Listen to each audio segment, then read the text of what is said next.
Сегодня немногие знают, что уроженец Нюрбы был кандидатом в отряд космонавтов. И этот легендарный человек – выпускник Нюрбинской средней школы №1 Валентин Капитонович Иванов.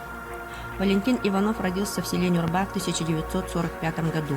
Кандидат военных наук, военный летчик, полковник, заслуженный военный специалист Российской Федерации. С детских лет Валентин мечтал о небе и, по примеру старшего брата Иннокентия Иванова, однокурсника космонавта Германа Титова, поступил в Ейское высшее военно-авиационное училище имени Комарова.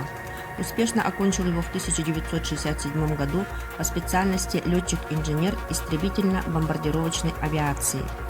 В 1968 году во время службы в Забайкальском военном округе был отобран кандидатом в отряд космонавтов. Но в 1969 во время испытания нового истребителя получил серьезное ранение и выбыл из кандидатов в отряд космонавтов, но остался на военной службе. В 1972 году поступил в военно-воздушную академию имени Юрия Гагарина, которую блестяще окончил. Работал начальником управления Главного штаба ВВС СССР. В постсоветское время работал на должности заместителя директора НИИ аэронавигации. Всю свою жизнь Валентин Иванов отдал служению Родине, военному делу. И в будущем кто-то из нюрбинских мальчишек продолжит дело своих предшественников и обязательно долетит до звезд.